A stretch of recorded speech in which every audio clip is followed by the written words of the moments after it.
Comrades, మిత్రులారా, ఈ corona virus Covid మహావిపత్తు సందర్భంలో సాంకేతిక పరిజ్ఞానాన్ని ఉపయోగించుకొని ఈ ఉపన్యాస పరంపర ఏర్పాటు చేసిన అఖిల భారత యువజన సమాఖ్య ఆంధ్రప్రదేశ్ శాఖకు ఈ పరంపరలో భాగంగా నన్ను మాట్లాడమని ఆహ్వానించినందుకు కృతజ్ఞతలు. నిజానికి కరోనా వైరస్ సందర్భంలో, కోవిడ్ మహావిపత్తు సందర్భంలో అఖిల భారత యువజన సమాఖ్య వంటి వామపక్ష శక్తులు ఆలోచించవలసిన విషయాలు అనేకం ఉన్నాయి. అవి ఒక అరగంట, గంట ఉపన్యాసంలో పూర్తిగా చెప్పగలిగినవి కూడా కావు. అనేక కోణాల నుంచి, అనేక స్థాయిల నుంచి, వివిధ దేశాల అనుభవాలను, భారతదేశ అనుభవాన్ని, 2 తెలుగు రాష్ట్రాల అనుభవాన్ని, ఇతర రాష్ట్రాల అనుభవాన్ని పరిగణనలోకి తీసుకొని ఆలోచించవలసిన, విశ్లేషించవలసిన అంశాలు అనేకం ఉన్నాయి. వాటన్నిటినీ ఒక ఉపన్యాసంలో చెప్పడం సాధ్యం కాదు గానీ, స్థూలంగానైనా ఈ కరోనా వైరస్, కోవిడ్ మహావిపత్తు ఏమిటి? దాన్ని రాజకీయార్థిక కోణంలో ఎట్లా అర్థం చేసుకోవలసి ఉన్నది? దీన్ని ఎట్లా అధిగమించగలము? ఇవాళ మన వంటి శక్తుల, వామపక్ష శక్తుల బాధ్యత ఏమిటి? ఈ మహావిపత్తును ఎదుర్కోవడంలో, ఈ మహావిపత్తు గురించి వివరించి విశ్లేషించడంలో మనం చేయవలసిన కర్తవ్యాలేమిటి? అని స్థూలంగా మీతో పంచుకోవడానికి ఒక అరగంటో, 40 నిమిషాలో ప్రయత్నం చేస్తాను. మొట్టమొదటిది, ఈ కరోనా వైరస్ మహావిపత్తును లేదా దాని పరిణామాలను, దాని పట్ల ప్రభుత్వాలు అనుసరిస్తున్న వైఖరులను కేవలం ఏదో ఒక కోణంలో మాత్రమే అర్థం చేసుకునే అవకాశం లేదు. అందులో ఆర్థిక కోణాలున్నాయి, రాజకీయ కోణాలున్నాయి, సామాజిక కోణాలున్నాయి, సాంస్కృతిక కోణాలున్నాయి, వైద్య, ఆరోగ్య, సాంకేతికపరమైన అంశాలున్నాయి. ఇంత విస్తృతమైన అంశాన్ని ఏదో ఒక గీటురాయి మీదికి తీసుకొచ్చి దీన్ని ఎట్లా అర్థం చేసుకోగలము? ఇంత విస్తృతిని ఒక సులభమైన సూత్రీకరణలో ఎట్లా అర్థం చేసుకోగలము అనుకున్నప్పుడు, రాజకీయార్థిక కోణం నుంచి ఆలోచించినప్పుడు నాకు స్పష్టంగా కనబడుతున్నది, మొట్టమొదట ఇది మనిషికి వ్యతిరేకమైనది, మానవ వ్యతిరేకమైనది. ఇది ఏదో ఆలంకారికంగా, అలవోకగా చెబుతున్న మాట కాదు. మనిషి అంటే సంఘజీవి. మనిషి అంటే మార్క్స్ అన్నాడు, human being is an ensemble of social relations అని. సామాజిక సంబంధాల సమాహారమే మనిషి. ఈ కోవిడ్ మనిషికి సామాజిక సంబంధాలు ఉండకూడదు, మనిషి ఒంటరి కావాలి, మనిషి మరొక మనిషిని చూసి భయపడాలి అని ఆదేశిస్తూ ఉన్నది, అని మన మీద నిర్దేశం విధిస్తూ ఉన్నది, మనను నిర్బంధం పాలు చేస్తూ ఉన్నది, గృహ నిర్బంధంలో ఉంచుతున్నది.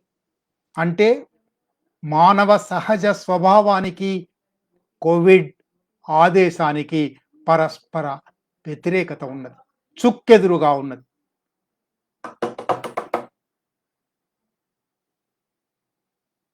ఇది మనిషికి వ్యతిరేకం, సంఘ జీవితానికి వ్యతిరేకం, మానవ సంబంధాలకు వ్యతిరేకం అని మనం అర్థం చేసుకున్నప్పుడు, దీనికి మానవ సహజ స్వభావానికి ఉన్న వ్యతిరేకతను అర్థం చేసుకున్నప్పుడు, దీన్ని గ్రహించడం, దీనికి అటువంటి వైరుధ్యమే ఉన్న, మనిషికి సంఘ జీవితానికి వైరుధ్యం ఉన్న పెట్టుబడిదారీ విధానానికి ఎట్లా పొంతన కుదిరిందో అర్థం చేసుకోవడం సులభం అవుతుంది.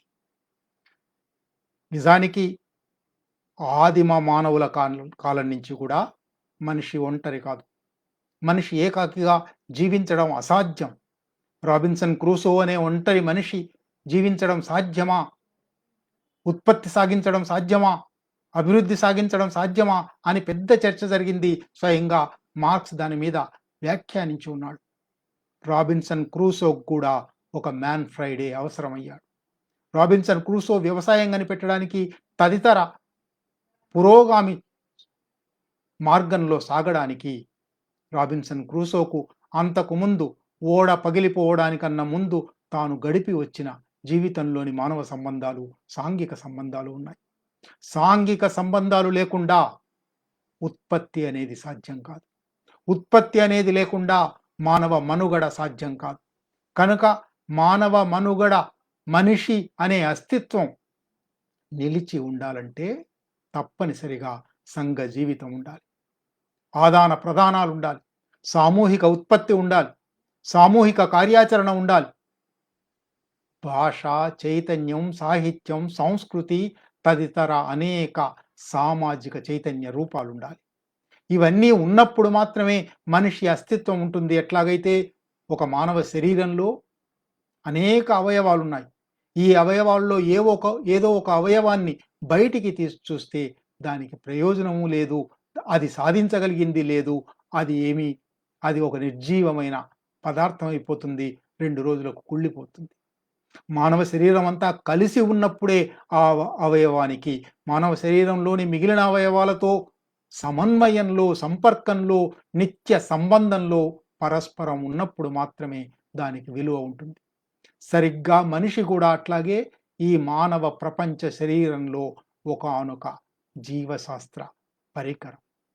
అందువల్ల మనిషికి తోటి మనుషులతో సంబంధం ఉండకూడదు. తోటి మనుషులతో సంబంధం తప్పు.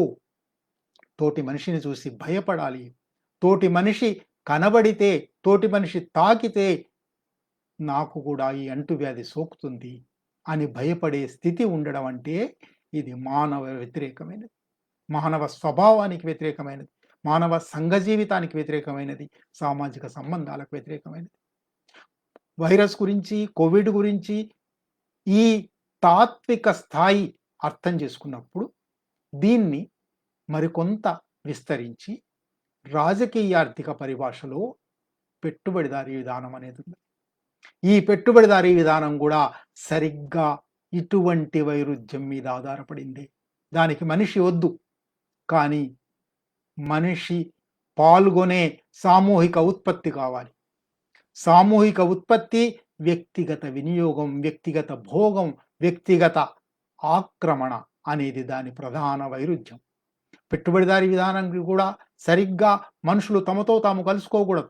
మనుషులు సామూహిక కార్యాచరణలో ఉండకూడదు. కానీ సామూహిక ఉత్పత్తి చేసి తనకు లాభాలు సంపాదించి పెట్టే యంత్రంగా మారాలి. సరిగ్గా కరోనా వైరస్ ఏ వైరుధ్యాన్ని ఇవాళ మన ముందరికి తీసుకొచ్చిందో ఈ వైరుధ్యం పెట్టుబడిదారీ విధానం కనీసం 300 సంవత్సరాలుగా మన ముందరికి తీసుకొచ్చింది. మనిషి అంటే దాని డిక్షనరీలో, దాని నిఘంటువులో, పెట్టుబడిదారీ విధానపు నిఘంటువులో మనిషి అనేవాడు లేడు. మనిషి అనే ఒక వస్తువు, మనిషి అనే ఒక నైసర్గిక, ఒక జైవిక, ఒక సామాజిక జీవి లేడు. అమ్మకందారు, కొనుగోలుదారు మాత్రమే ఉన్నాడు. నేను తయారు చేసిన సరుకులను నువ్వు ఎంత కొనగలవు, నాకెంత లాభం ఇవ్వగలవు, ఎంత విస్తృతమైన మార్కెట్ ఇవ్వగలవు అనేది మాత్రమే దానికి మనిషికి గీటురాయి. నీ నెత్తుటిని చెమట చేసి నాకు ఎంత చౌకగా అమ్మగలవు అనేది మాత్రమే మనిషికి అది చెప్పుకునే అర్థం. పెట్టుబడిదారీ విధానానికి కూడా మనిషి లేడు, మనిషి అనే ఒక వస్తువు లేదు. అమ్మకందారు, కొనుగోలుదారు మాత్రమే ఉన్నారు. ఈ మనుషులందరూ విడివిడిగా వ్యక్తిగత భోగంలో, వినియోగదారీ తత్వంలో తాను ఉత్పత్తి చేసిన వాళ్ళనే ఉపయోగించుకొని, వాళ్ళ సామూహిక శ్రమను ఉపయోగించుకొని తాను ఉత్పత్తి చేసిన సరుకులను కొనుగోలుదారులుగా మాత్రమే వాళ్ళు ఉండాలి. విడివిడిగా ఆ సరుకులను అనుభవించే వినియోగదారులుగా మాత్రమే ఉండాలి అని పెట్టుబడిదారీ విధానం కోరుకుంటుంది. అంటే సరిగ్గా ఏ వైరుధ్యం మనిషికి సమూహానికి, మనిషికి సంఘానికి, మనిషికి మానవ సంబంధాలకు ఉన్న ఏ వైరుధ్యాన్ని తెగగొట్టడానికి ఇవాళ కరోనా వైరస్ ప్రయత్నిస్తున్నదో ఆ వైరుధ్యం మీద ఆధారపడే మనుషులు లేకుండా చేసి, మనిషి లేకుండా చేసి సామూహిక ఉత్పత్తి మాత్రమే ఉంది. ఆ ఉత్పత్తిలో మీలో కొందరైనా చార్లీ చాప్లిన్ మోడర్న్ టైమ్స్ చూసి ఉంటారు. మోడర్న్ టైమ్స్లో మనిషి యంత్రంగా, పరికరంగా మారిపోవాలి. సృజనాత్మక మీదగా ఉండకూడదు, ఒక జీవిగా ఉండకూడదు. తన కళ్ళ ముందరికి అసెంబ్లీ లైన్లో తన కళ్ళ ముందరికి వచ్చిన ఒక నట్ను తిప్పడం మాత్రమే, చేతిలో ఒక స్పానర్ పట్టుకొని తిప్పడం మాత్రమే ఇటువంటి పరాయీకరణకు, సామూహిక ఉత్పత్తి, తాను చేసిన ఉత్పత్తి నుంచి పరాయీకరణ, ఉత్పత్తి ప్రక్రియ నుంచి పరాయీకరణ, తోటి మనుషుల నుంచి పరాయీకరణ, తన నుంచి తానే పరాయీకరణ, 4 రకాల పరాయీకరణతో మనిషిని మనిషి కాకుండా చేసింది పెట్టుబడిదారీ విధానం. ఇవాళ సరిగ్గా అట్లాగే కరోనా వైరస్ కూడా మనిషిని మనిషికి కాకుండా చేస్తుంది. మనిషి అనేవాడు, మనిషి అనే ఒక వ్యక్తి ఒక సృజనాత్మక జీవి, ఒక సామాజిక సంబంధాల జీవి.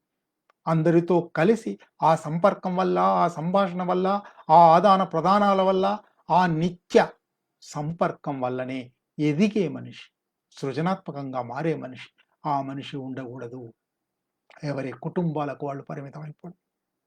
ఆ కుటుంబంలో కూడా ఒక బయటికి పోయి వచ్చిన వాళ్ళు ఎక్కడ అంటువ్యాధి తెస్తారో అని భయపడుతూ బతకండి, భయంతో బతకండి.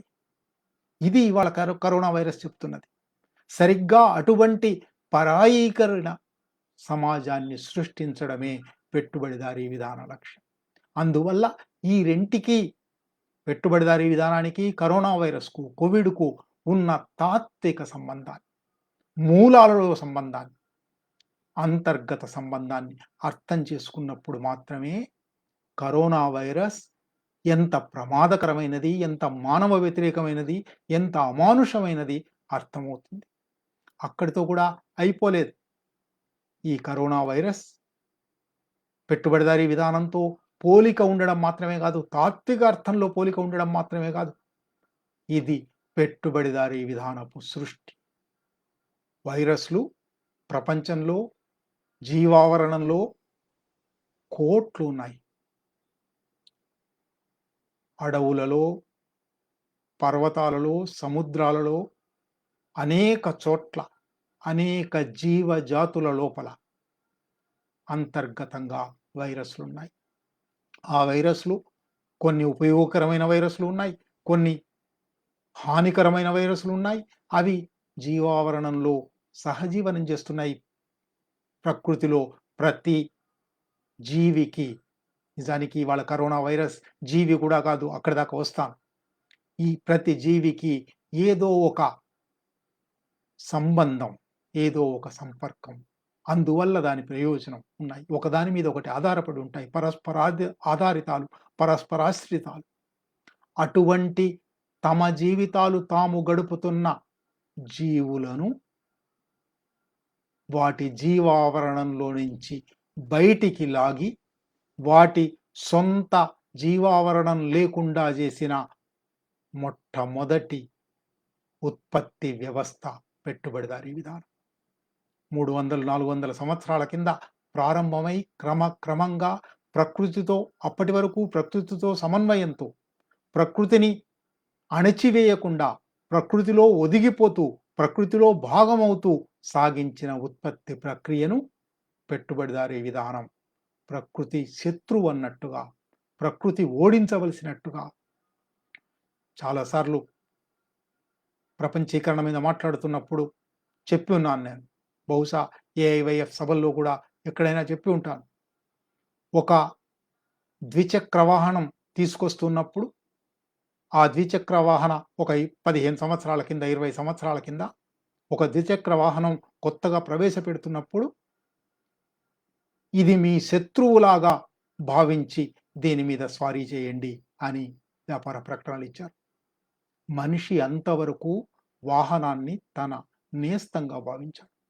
తన సహచరుడిగా, తనకు సహకారం ఇచ్చే వస్తువుగా దాన్ని బాగా చూసుకున్నాడు, దాన్ని దువ్వాడు, దాన్ని తుడిచాడు. కానీ పెట్టుబడిదారీ విధానం తన సరుకుల అమ్మకం కోసం, తన సరుకులు ఇబ్బడి ముబ్బడిగా అమ్ముడు కావడం కోసం, తనకు ఎక్కువగా లాభాలు రావడం కోసం, లాభాపేక్ష కోసం మనిషి వాడుకునే సరుకును మనిషికి శత్రువుగా చూపెట్టడం ప్రారంభించింది. తయారైన సరుకునే శత్రువుగా చూపెట్టేది ఉన్న ప్రకృతిని, అనేక వనరులుగా ఉన్న ప్రకృతిని, ఆ వనరులను దోపిడీ చేయడం కోసం, ఆ వనరుల నుంచి లాభాలు సంపాదించడం కోసం ప్రకృతిని శత్రువుగా చూపడం ప్రారంభమైంది. ప్రకృతిని జయించాలి, ప్రకృతిని ఓడించాలి, ప్రకృతి మీద అదుపు సాధించాలి అని మనిషికి, ప్రకృతికి, సమాజానికి, ప్రకృతికి ఉన్న సంబంధంలో శత్రు వైరుధ్యాన్ని ప్రవేశపెట్టింది పెట్టుబడిదారీ విధానం. ఈ శత్రు వైరుధ్యాన్ని ప్రవేశపెట్టడం వల్ల, ఇది ఇవాళ కొత్తగా కూడా మనం మాట్లాడడం లేదు. ఫ్రెడరిక్ ఎంగెల్స్ దీన్ని గుర్తించాడు. ప్రకృతి మీద మనిషి సాధించే ప్రతి విజయానికి ప్రకృతి ఎప్పుడో ఒకప్పుడు ప్రతీకారం తీర్చుకుంటుంది అని రాశాడు 1870లో, 150 సంవత్సరాల కింద. ఇవాళ అది మన కళ్ళ ముందర కనబడుతూ ఉన్నది. ప్రకృతిని ఎక్కడెక్కడ మనం ప్రవేశించాము, మనిషి ప్రవేశించాడు. మనిషి అనడానికి కూడా వీల్లేదు. పాలక వర్గాలు ప్రవేశించాయో, సంపన్న వర్గాలు ప్రవేశించాయో, దోపిడీ వర్గాలు, పెట్టుబడిదారీ వర్గాలు ప్రవేశించాయో, అక్కడక్కడ ఆ ప్రకృతి ధ్వంసమైపోయింది. ఆ జీవావరణం ధ్వంసమైపోయింది. ఆ జీవావరణంలో అప్పటి వరకు సామరస్యంగా జీవిస్తున్న జీవజాతులు, సామరస్యంగా బహుశా హానికరంగానూ స్నేహపూర్వకంగానో ఉంటున్న వైరస్‌లు మానవ సమాజంలోకి రావడం ప్రారంభమైంది. అమెజాన్ నదీ ప్రాంతంలో సహజ అరణ్యాలు, కొన్ని కోట్ల సంవత్సరాల కింద ఏర్పడిన అరణ్యాలు లక్షల ఎకరాలు, కోట్ల ఎకరాలు ధ్వంసం చేసి వ్యవసాయ వినియోగంలోకి తెచ్చారు. పారిశ్రామిక, వాణిజ్య పంటల వినియోగంలోకి తెచ్చారు. అక్కడ ఉన్న వైరస్‌లన్నీ బయటికి ప్రవేశించాయి. అది మాత్రమే కాదు, వ్యవసాయోత్పత్తి, భారీ వ్యవసాయోత్పత్తి, విశాల వ్యవసాయ క్షేత్రాలు, జీవావరణంలో ఒక సమన్వయ పూరిత బయోస్ఫియర్ అంటారు. ఆ బయోస్ఫియర్ లేని, జీవావరణం లేని, జీవావరణాన్ని ధ్వంసం చేసే, ఒకే పంట వేసే మోనోకల్చర్ వాతావరణాలు. ఇవి కూడా ఆగిపోలేదు. అక్కడితో కూడా ఆగిపోలేదు. పారిశ్రామికోత్పత్తి విపరీతమైన, లక్షల కోట్ల సరుకులు ఉత్పత్తి చేసే పారిశ్రామికోత్పత్తి, అనవసరమైన సరుకులు ఉత్పత్తి చేసే పారిశ్రామికోత్పత్తి, ప్రకృతి వనరులను నిష్పూచిగా దోపిడీ చేసే పారిశ్రామికోత్పత్తి. అక్కడి నుంచి ఇంకా ముందుకు పారిశ్రామిక మాంసోత్పత్తి, పారిశ్రామిక వ్యవసాయోత్పత్తి, పారిశ్రామిక వ్యవసాయ ఆహారోత్పత్తి నుంచి పారిశ్రామిక మాంసోత్పత్తి ప్రారంభమైపోయింది. అనేక రకాల మాంసాలు. ఆ మాంసాలను ఎక్కువ సంపాదించడం కోసం ఆ జంతువులు వీలైనంత త్వరగా, వీలైనంత ఎక్కువ మాంసం ఇవ్వడం కోసం వాటి హార్మోనల్ స్ట్రక్చర్స్‌ను భగ్నం చేయడం, ధ్వంసం చేయడం, మార్చడం. 3 నెలల్లో, 6 నెలల్లో పెరిగే జీవజాతి, ఒక జంతువు నెల లోపల పెరగాలి. 3 నెలల్లో, 6 నెలల్లో 10 కిలోల మాంసమో, 100 కిలోల మాంసమో ఇచ్చే జంతువు నెలలో 100 కిలోల మాంసం ఇవ్వాలి. అందుకు ఇంజెక్షన్లు ఇవ్వాలి. అందుకు వాటిని బంధించి, వాటి సహజ పర్యావరణాల నుంచి వేరు చేసి, ఫారం కోళ్ళు అనే మాట ఉంది మనకు. ఫారం కోళ్ళలాగా బతికించాలి, వృద్ధి చేయాలి. ఈ పారిశ్రామిక యాంత్రిక మాంసోత్పత్తి వల్ల జంతువులలో ఉండే అనేక వైరస్‌లు బయటికి ప్రవేశించాయి, మనుషులలోకి ప్రవేశించాయి. జంతువుల్లో, జీవావరణంలో అంతకాలము ఒక సామరస్యంతో సహజంగా కొనసాగిన ఆ వైరస్‌లు కొత్త వాతావరణంలోకి ప్రవేశించి, కొత్త జంతువులలోకి ప్రవేశించి అవి మరింతగా విజృంభించాయి. సరిగ్గా ఇవాళ అది వుహాన్‌లో చైనా ప్రభుత్వం చేసింది అని ట్రంప్ ఒక మాట అని, అమెరికా ప్రభుత్వం సిఐఏ ఒక మాట అని ప్రపంచవ్యాప్తంగా ఆ నెపం వేశారు గానీ, అనేక మంది శాస్త్రవేత్తలు ఇప్పటికే రాసి ఉన్నారు, చెప్పి ఉన్నారు. ఈ కరోనా వైరస్ జన్యు నిర్మాణం అత్యంత సంక్లిష్టమైనది. ఇది ఒక ప్రయోగశాలలో సృష్టించగలిగిన, ఉత్పత్తి చేయగలిగిన జన్యు నిర్మాణం కాదు. ఇది ఒక సహజమైన, డార్విన్ పరిణామ సూత్రం ప్రకారం సర్వైవల్ ఆఫ్ ద ఫిట్టెస్ట్ లాగా, ఒక న్యాచురల్ సెలక్షన్ లాగా మారుతూ వచ్చిన ఒక వైరస్ ఇది. సహజమైన వైరస్ ఇది. నైసర్గికమైన వైరస్ ఇది. ఈ నైసర్గికమైన వైరస్ నైసర్గికంగా ప్రకృతిలో, జంతువులలో ఉండకుండా ఆ జంతువులను ఒక్కచోటికి తెచ్చినప్పుడు, భారీ మాంసోత్పత్తిలో భాగం చేసినప్పుడు, మానవ సమాజంలోకి తీసుకొచ్చినప్పుడు, అది మానవ సమాజంలోకి బహుశా చైనాలో ప్రారంభమైంది. చైనాలో మొదటిసారి చూసాం.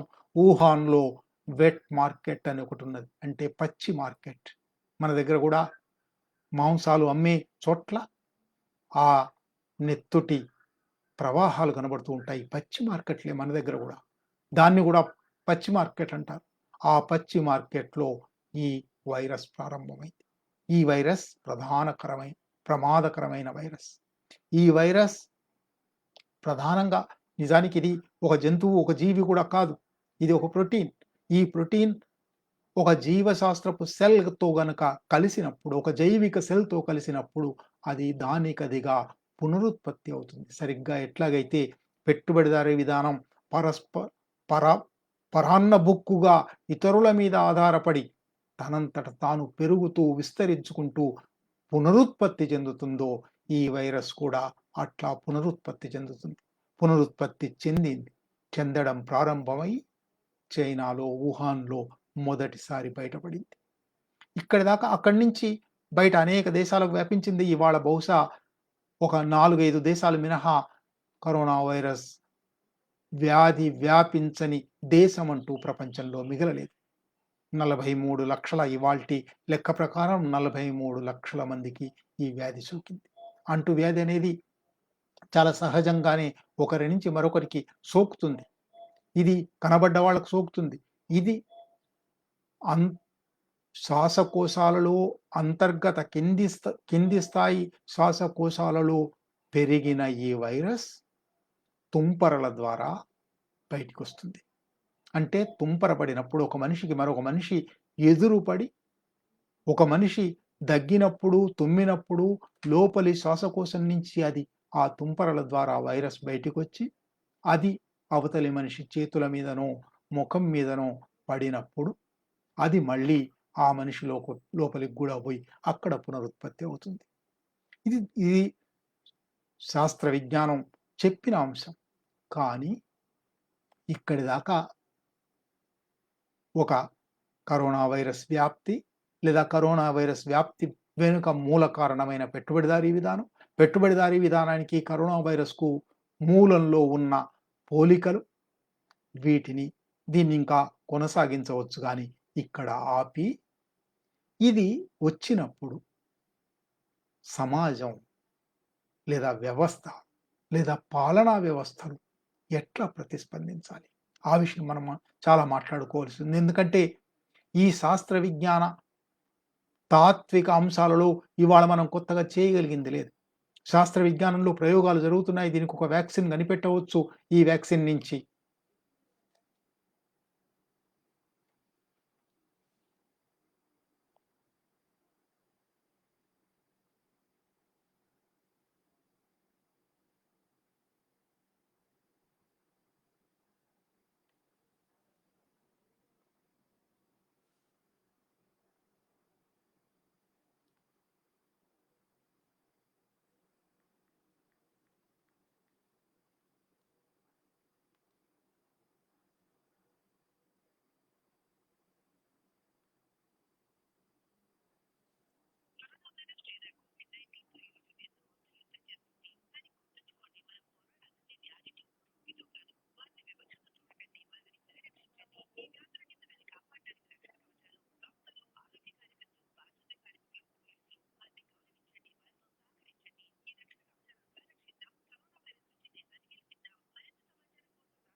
ఎందుకో సడెన్‌గా ఆగిపోయింది. Sorry we are having trouble playing this video అని వస్తుంది. నా దగ్గర నెట్ ప్రాబ్లమ్ లేదు మరి.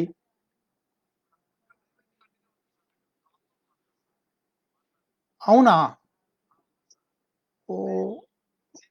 మ మ మరి వినబడకుండా నేను మాట్లాడేసేనా? నాకు ఇక్కడి నుంచి అయితే కనబడడం లేదు. ఓకే. కనబడుతుందా? మరి అది ఇక్కడ నాకు sorry we are having trouble అని బ్లాక్ అయిపోయింది స్క్రీన్. ఆ! ఓకే. నేను కంటిన్యూ చేస్తానయితే.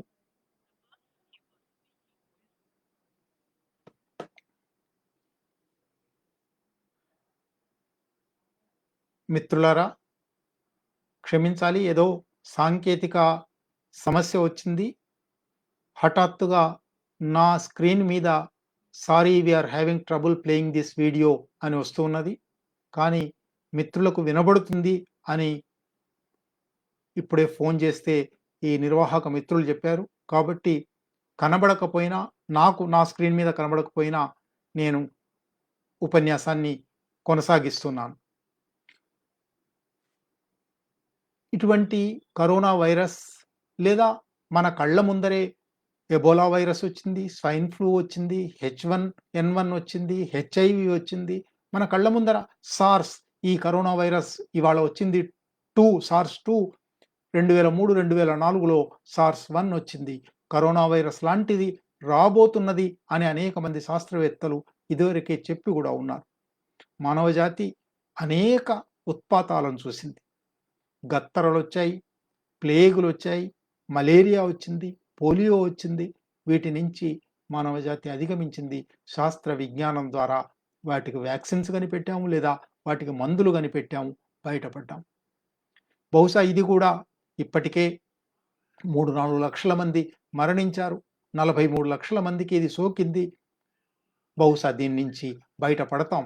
కానీ ఇవాళ ఇక్కడ ఆగి మనం ఆలోచించుకోవలసిన అంశాలు ప్రధానంగా వామపక్ష శక్తులు, ప్రగతిశీల శక్తులు ఆలోచించవలసిన అంశాలు ఈ కరోనా వైరస్, కోవిడ్ వ్యాప్తి చెందుతున్న సమయంలో పాలనా వ్యవస్థల స్పందన ఏమిటి?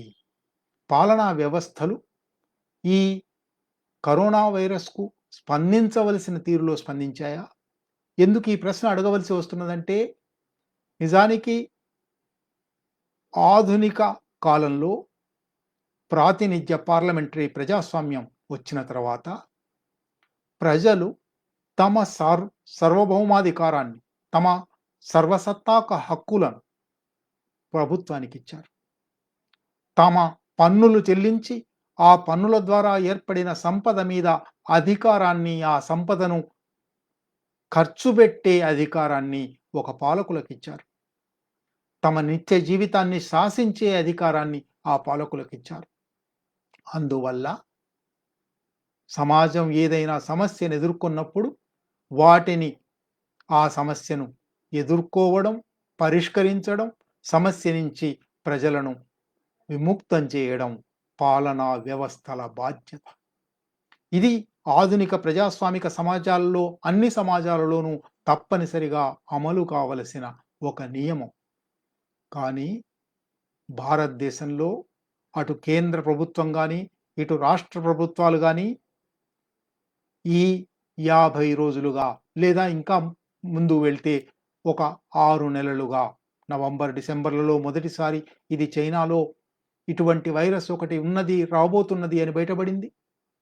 జనవరి నాటికి ఇది జనవరి మొదటి వారంలో ప్రపంచ ఆరోగ్య సంస్థ దీని గురించి ఆలోచించడం ప్రారంభించింది.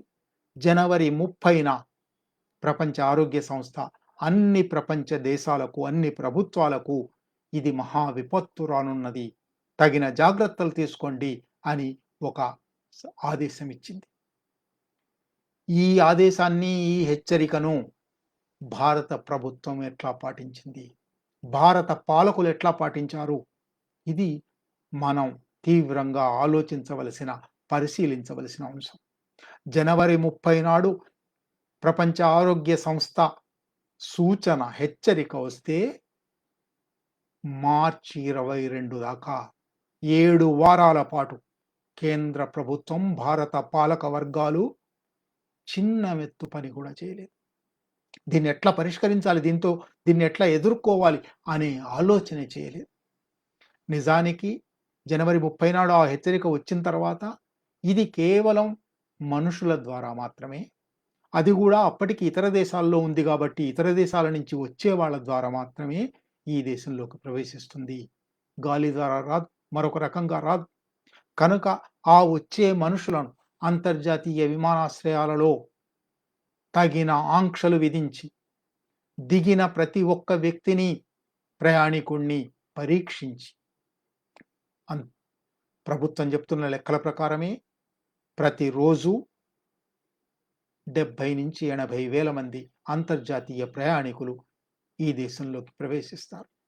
ఈ 70-80 వేలలో ఒక 7,000 మందికో, ఒక 700 మందికో అప్పటికే ఇది సోకి ఉంటుంది, లేదా కనీసం 7గురికైనా సోకి ఉంటుంది. వారిని అప్పుడే జనవరి 30 నుంచి మార్చి 22 లోపల పరీక్షించి ఉంటే, పరీక్షలు జరిపి ఉంటే వాళ్ళలో ఎవరికి ఈ వ్యాధి సోకిందో కనిపెట్టి ఉంటే, వాళ్ళను క్వారంటైన్‌లో పెట్టి ఉంటే, దేశంలోకి రానివ్వకుండా ఉండి ఉంటే, బహుశా దేశంలోకి ఈ కరోనా వైరస్ వచ్చి ఉండేదే కాదు. కానీ ఆ పనులేవి చేయలేదు. మార్చ్ 5న కేంద్ర ప్రభుత్వం తరఫున ఒక మంత్రి ప్రకటించాడు. మేము 6,00,000 మందిని ఇప్పటికి పరీక్షలు జరిపాము అని. ప్రభుత్వం ఈ గత 10, 12 వారాలలో ఎన్ని అబద్ధాలు చెప్పిందో లెక్కలేదు కాబట్టి, ఇది అబద్ధమా, నిజమా చెప్పడానికి వీల్లేదు. అంతేకాదు స్వయంగా కేంద్ర ప్రభుత్వమే పశ్చిమ బెంగాల్ ప్రభుత్వం అబద్ధాలు చెప్తున్నది, ఢిల్లీ ప్రభుత్వం అబద్ధాలు చెప్తున్నది, అబద్ధపు లెక్కలు చెప్తున్నది అని అంటున్నదంటే, ఇవాళ అబద్ధపు లెక్కలు చెప్పే అవకాశం ఉన్నది. ఎందువలనంటే స్వతంత్ర పరిశీలకులు లేరు. పత్రికలు స్వయంగా అటువంటి విషయాలు రాయడం లేదు. మార్చి 23 నాడు ప్రధానమంత్రి అన్ని పత్రికల విలేకరులను, ముఖ్యమైన సంపాదకులను పిలుచుకొని, ఈ గడ్డు కాలంలో పత్రికలు, ప్రచార సాధనాలు ప్రభుత్వానికి సహకరించాలని ఒక విజ్ఞప్తి చేశాడు. అంటే మేము చెప్పే అబద్ధాల నిజానిజాలను పరీక్షించకండి, మేము చెప్పినట్టుగా రాయండి, అబద్ధాలు రాయండి అని చెప్పాడు. ఇవాళ ఆ అబద్ధాలే ప్రచారంలోకి వచ్చున్నాయి. కనుక మార్చి 5 నాడు చెప్పినట్టుగా ఆ 6,00,000 మందిని పరీక్షించాము అనేది కూడా అబద్ధమే అయి ఉంటుంది. పరీక్షించలేదు. మరొక వైపు ఈ జనవరి 30 నుంచి మార్చి 22 దాకా జరిగిన 7 వారాలలో ట్రంప్ జైత్రయాత్ర దేశంలోకి సాగింది. ట్రంప్ వెంట ఎంతమంది వచ్చారో లెక్కలేదు. వారిలో ఎంతమందికి వైరస్ ఉందో తెలియదు. వారినందరినీ గుజరాత్‌కు తీసుకువెళ్ళి 1,00,000 మందితోనో, 2,00,000 మందితోనో సభ జరిపారు. అదొక్కటి మాత్రమే కాదు, అనేక రాజకీయ సమావేశాలు, ధార్మిక సమావేశాలు, మత సమావేశాలు, వందల మంది, వేల మంది జమగూడిన సమావేశాలు ఎన్నో జరిగాయి. ఆ సమావేశాలలో ఎంతగా వ్యాపించిందో తెలియదు. కానీ ఈ సంఘ్ పరివార్ ప్రభుత్వం కేవలం నెపంగా వేయడానికి, నింద వేయడానికి, మర్కజ్ తబ్లీగీతో ఇది వచ్చింది అని ఒక అబద్ధపు ప్రచారానికి లంకించుకుంది. ఇవాళ చూస్తే కొన్ని వేల మందికి ఇది సోకి ఉన్నది. అందులో కొన్ని వందల మంది కూడా మర్కజ్‌కు వెళ్ళిన వాళ్ళు కాదు. అంటే ఇతర రూపాల్లో కూడా ఇది ప్రచారంలోకి వచ్చింది. అంటే కేంద్ర ప్రభుత్వం అప్పటి నుంచి ప్రారంభించి లాక్‌డౌన్ మార్చి 22న జనతా కర్ఫ్యూ ప్రకటించింది.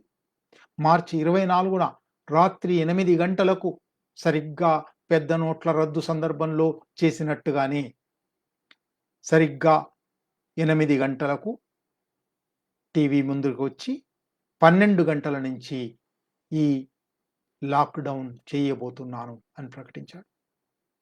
ముందస్తు జాగ్రత్తలు లేవు. ఎక్కడున్న వాళ్ళు ఎక్కడికి పోవాలో తెలియదు.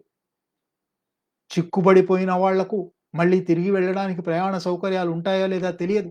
అది మాత్రమే కాదు, లాక్‌డౌన్ అనేది విదేశాలలో అమలైంది కాబట్టి పులిని చూసి నక్కవాత పెట్టుకున్నట్టు అక్కడ అమలైన లాక్‌డౌన్‌ను యథాతథంగా ఇక్కడ అమలు చేయాలి అనుకున్నారు. అక్కడి సమాజాలకు, పాశ్చాత్య సమాజాలకు, యూరోపియన్ అమెరికన్ సమాజాలకు, భారత సమాజానికి తేడా ఉందా ఏమన్నా? అక్కడ అమలైనట్టే లాక్‌డౌన్ ఇక్కడ అమలవుతుందా?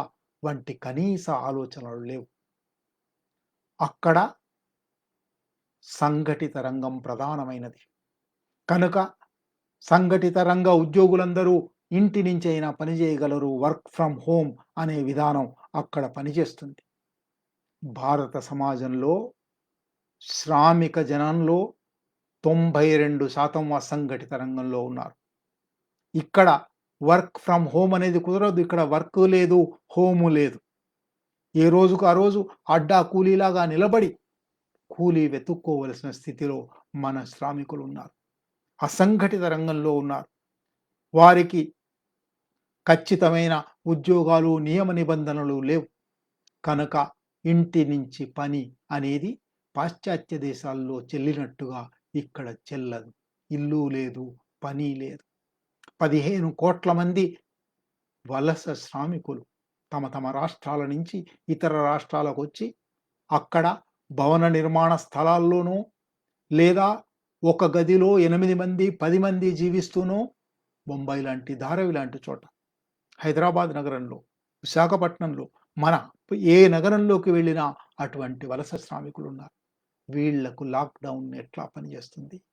వీళ్లకు వర్క్ ఫ్రమ్ హోమ్ ఎట్లా పనిచేస్తుంది? కనీస ఆలోచన లేకుండా కేంద్ర ప్రభుత్వం లాక్‌డౌన్ ప్రకటించింది. లాక్‌డౌన్ ప్రకటించిన వెంటనే ఢిల్లీలో వేలాది మంది ఉత్తరప్రదేశ్, బీహార్ వలస శ్రామికులు ఇంక తమ పని ఎట్లాగూ లేదు కాబట్టి ఇంటికి వెళ్ళిపోదాం అని ఆనంద్ విహార్ బస్ స్టాండ్‌కొచ్చారు. ఆ ఆనంద్ విహార్ బస్ స్టాండ్‌లో వేలాది మంది కూడితే అప్పుడు ప్రభుత్వానికి ఇది ఒక సమస్య ఉన్నది అని తెలిసింది. ఈ సమస్యను ఎట్లా పరిష్కరించాలో తెలియదు వాళ్ళకి. బస్సులు వేయడానికి ప్రయత్నం చేశారు. ఆ బస్సులు నడవలేదు. అప్పటి నుంచి ప్రారంభించి గడిచిన 50 రోజుల లాక్‌డౌన్, 2 సార్లు పొడిగించబడిన లాక్‌డౌన్ వలస శ్రామికులకు భారత ప్రభుత్వం చేసిందేమీ లేదు. మధ్యతరగతికి భారత ప్రభుత్వం చేసిందేమీ లేదు. కార్మిక జనావళికి భారత ప్రభుత్వం చేసిందేమీ లేదు. రైతాంగానికి, కూలీలకు భారత ప్రభుత్వం చేసిందేమీ లేదు. పచ్చి అబద్ధాలు చెప్పడం, సమస్య పట్ల అలక్ష్యం వహించడం, తన బాధ్యతను పట్టించుకోకుండా బాధ్యతారహితంగా ఉండడం, ఇది గత 50 రోజుల భారత ప్రభుత్వ వైఖరి. అంటే ఈ కోవిడ్ ఇది నిజానికి ఇంకా ఒక్కొక్క రంగంలోకి వెళ్లి చూస్తూ ఉంటే హోటల్, రెస్టారెంట్ రంగంలో 80 లక్షల మంది కార్మికులు. అంటే 80 లక్షల కుటుంబాలు. 80 లక్షల మంది పని పోగొట్టుకున్నారు. హోటళ్ళు లేవు, రెస్టారెంట్లు లేవు, ఫాస్ట్ ఫుడ్ సెంటర్లు లేవు. వాళ్ళు ఒక్క హైదరాబాద్‌లోనే చూస్తే కొన్ని వందల మందో, వేల మందో జార్ఖండ్ నుంచి, ఒరిస్సా నుంచి, బెంగాల్ నుంచి వచ్చి ఇక్కడ ఫాస్ట్ ఫుడ్ సెంటర్‌లలో, హోటళ్లలో, రెస్టారెంట్‌లలో పనిచేసేవాళ్ళున్నారు. పని లేదు. పని స్థలంలో ఉండే వీలు లేదు. ఎక్కడో మురికివాడల్లో తక్కువ అద్దెకు వచ్చే దగ్గర ఒక గదిలో 8 మంది, 10 మంది ఉన్నారు. తిండికి లేదు. వీళ్లకు ఆశ్రయం, ఆహారం, వైద్యం, ఆరోగ్యం ఇవి కల్పించే కనీస బాధ్యత ఈ ప్రభుత్వం వహించలేదు. ఈ బాధ్యతారాహిత్యానికి తోడుగా పచ్చి అబద్ధాలు చెప్తూ మే 1న శ్రామిక్ స్పెషల్ రైళ్లని వేశారు.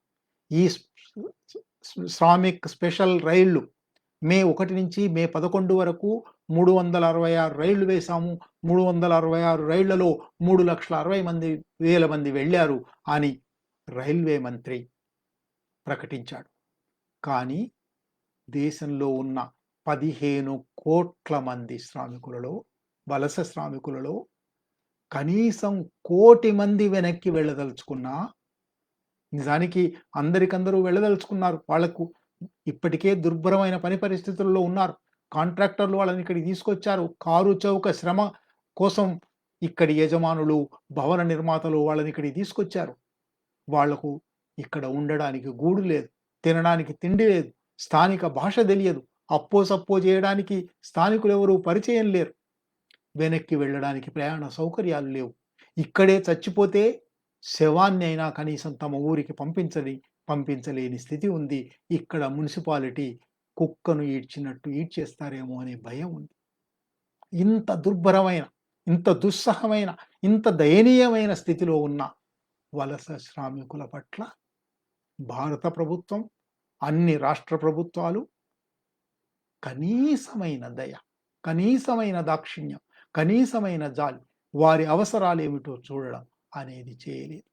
అంటే భారత ప్రభుత్వం, భారత పాలక వర్గాలు, అది రాష్ట్ర ప్రభుత్వాలైనా, కేంద్ర ప్రభుత్వమైనా, భారత పాలక వర్గాలకు ఈ దేశ ప్రజల పట్ల దయా దాక్షిణ్యాలు లేవు. ఏ దేశ ప్రజలైతే తమ నెత్తుటిని చెమట చేసి సంపద సృష్టించి ఈ పాలకులను గద్దెల మీద కూర్చోబెట్టారో, ఓట్లు వేసి గద్దెల మీద కూర్చోబెట్టారో, తమ శ్రమకంతా, తమ సంపదకంతా అధికారం ఇచ్చారో, ఆ శ్రామికుల పట్ల, ఆ ప్రజల పట్ల ఈ పాలకులకు కనీసమైన దయా దాక్షిణ్యాలు కూడా లేవు. బాధ్యత లేదు. అలక్ష్యం, నిర్లక్ష్యం, అబద్ధాలు. కనుక ఇవాళ అర్థం చేసుకోవాల్సింది, కోవిడ్ సందర్భంలో ఇట్లా చెప్తూ పోతే అనేక అంశాలున్నాయి. నేను ముందే చెప్పినట్టు ఇది చాలా విస్తారమైన అంశం. అంత విస్తృతంగా మాట్లాడడానికి అవకాశం లేదు. ఇప్పటికే 45 నిమిషాలయింది. చివరి ముగింపుగా కొన్ని అంశాలు మాత్రం చెప్పి ముగిస్తాను. నిజానికి ఈ కోవిడ్ మనకు ముఖ్యంగా ఆలోచనాపరులైన, ప్రగతిశీలులైన, సమాజ పురోగతి కోసం ఆలోచించే వామపక్ష శక్తులకు, ప్రజాస్వామిక శక్తులకు, బుద్ధిజీవులకు 4, 5 పాఠాలు నేర్పుతూ ఉన్నది. ఇప్పటికైనా ఈ పాఠాలు మనం నేర్చుకొని కోవిడ్ కోవిడ్ సందర్భంలో భారత ప్రభుత్వం ఒకవైపేమో ప్రజల పట్ల బాధ్యతారహితంగా ఉంటూ, మరొక వైపు ఎంత దుర్మార్గమైన విధానాలు ప్రారంభించిందంటే అతి నిరంకుశ రాజ్యంగా మారింది. ఈ సందర్భంలో అరెస్టులు, ఎన్‌కౌంటర్‌లు, కేసులు ఆపలేదు. ఈ సందర్భంలో కార్మికుల పని దినం 8 గంటల నుంచి 12 గంటలు చేయడానికి చట్టాలు తీసుకొస్తూ ఉంది. ఈ సందర్భంలో డియర్‌నెస్ అలవెన్స్, కరువు భత్యం అంటారు. అంటే మామూలుగా ఉద్యోగులకు ఏదో ఒక బేసిక్ సాలరీ ఉంటుంది. రోజు రోజు ధరలు పెరుగుతున్నాయి కాబట్టి, ద్రవ్యోల్బణం ఉంది కాబట్టి, అందువల్ల ఆ ద్రవ్యోల్బణాన్ని ఎదుర్కోవడానికి కొన్ని డియర్‌నెస్ అలవెన్స్ అంటారు. కరువు భత్యపు వేతనం. ఈ కరువు భత్యపు వేతనం అనేది ఎంత అవసరం కొద్దీ ఏర్పాటు చేయబడిందో దాన్ని కూడా ఫ్రీజ్ చేసి కొత్త కరువు భత్యం ఇవ్వము అని ప్రకటించింది ప్రభుత్వం. అడవులలో బహుళజాతి సంస్థలకు వేలాది ఎకరాలు కట్టబెట్టడానికి, గనులు తవ్వుకోవడానికి పర్మిషన్లు ఇచ్చే, అనుమతులు ఇచ్చే సందర్భంలో పబ్లిక్ హియరింగ్ అనేది జరగాలి. ఎన్విరాన్మెంటల్ ఇంపాక్ట్ అసెస్మెంట్ అనేది జరగాలి. ఇది జరగాలనేది 40 సంవత్సరాలుగా, 50 సంవత్సరాలుగా ఉన్న నియమం. ఈ నియమం ఇక నుంచి రద్దవుతుంది అని ప్రకటించింది. ప్రభుత్వోద్యోగులకే సగం జీతాలు ఇస్తానన్నది. పెన్షన్‌దారులకు నిజానికి పెన్షన్ అనేది 30 సంవత్సరాలు, 40 సంవత్సరాలు ప్రజాసేవ చేసిన తర్వాత, ఉద్యోగంలో ఉన్న తర్వాత వృద్ధాప్యంలో ఆదుకునే ఒక వేతనం, ఒక సౌకర్యం. ఆ సౌకర్యాన్ని కూడా రద్దు చేసింది. అంటే ప్రభుత్వం పాలకులు చేయవలసిన పనులు చేయకపోవడం మాత్రమే కాదు, చేయకూడని పనులు చేయడానికి కూడా కరోనా వైరస్‌ను అడ్డం పెట్టుకుంటున్నారు. కరోనా వైరస్ నీడలో వాళ్ళు తమ దుర్మార్గాలను కొనసాగిస్తున్నారు. ఈ సందర్భంలో మనం 4, 5 పాఠాలు నేర్చుకోవాల్సి ఉన్నదని, దీని నుంచి అవి గుర్తించి ఎట్లా దీన్ని అధిగమించగలము, వీటిని ప్రజలకు ఎట్లా చెప్పగలము, ప్రజలకు ఈ చైతన్యాన్ని అందించడం ద్వారా, ఈ అవగాహన అందించడం ద్వారా ఈ సమాజం కుళ్ళిపోయి ఉన్నది, ఈ వ్యవస్థ కుళ్ళిపోయి ఉన్నది, ఈ పాలన చెల్లదు అని, ఈ పాలన ప్రజోపయోగకరం కాదు అని ఎట్లా అర్థం చేయించగలము అనేది ఇవాళ మన మీద ఉన్న పెద్ద బాధ్యత. మొట్టమొదటిది ఈ కోవిడ్ నేర్పిన పాఠం, అది మనను ఎంత ఒంటరి చేయడానికి ప్రయత్నించినా, అది మనను మన ఇళ్లకు బంధించడానికి ప్రయత్నించినా, అది మన కుటుంబాలకు బంధించడానికి ప్రయత్నించినా, సహకారం, సంఘీభావం అత్యవసరం. మనుషుల మధ్య సహకారం పెరగాలి, సంఘీభావం పెరగాలి.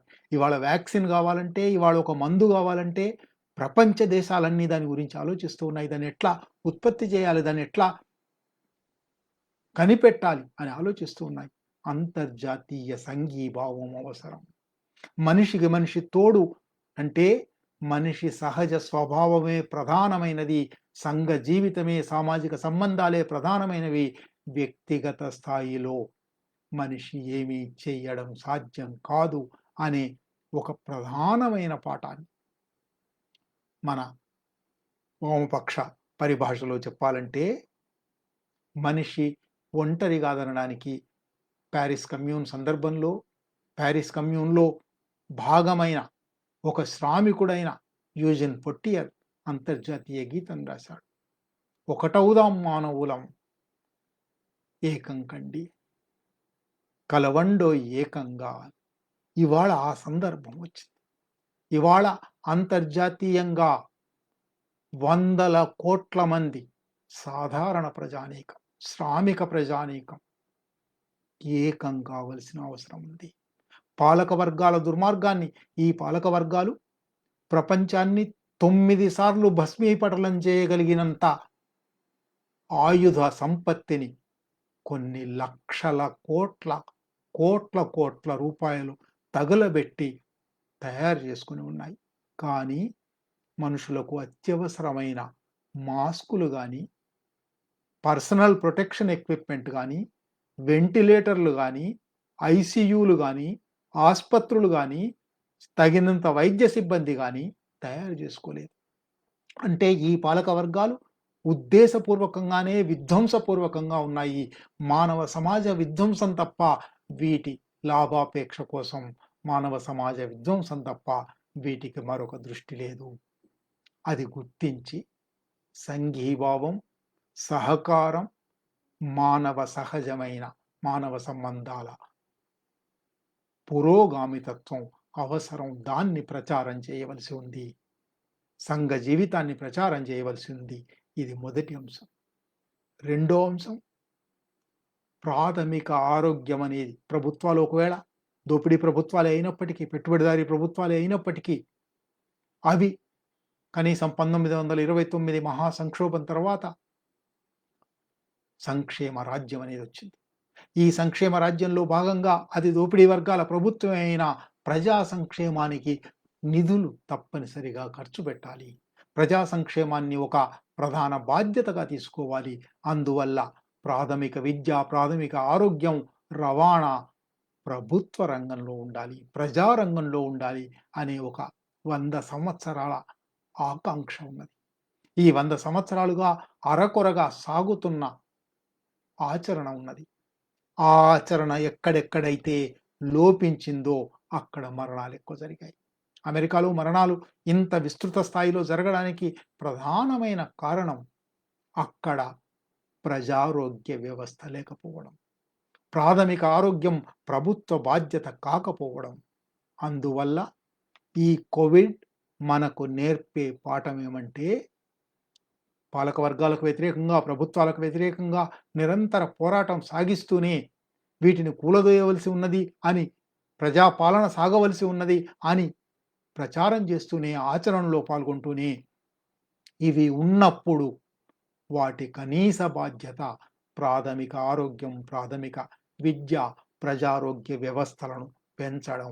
ప్రజారంగంలో, ప్రభుత్వ రంగంలో దాన్ని ప్రైవేటీకరించకుండా, ప్రైవేటు లాభాపేక్షకు వదిలేయకుండా వాటిని ప్రజారంగంలో ఉంచాలి అని ప్రచారం చేయడం. అట్లాగే ఇంతకుముందే ప్రస్తావించి ఉన్నాను.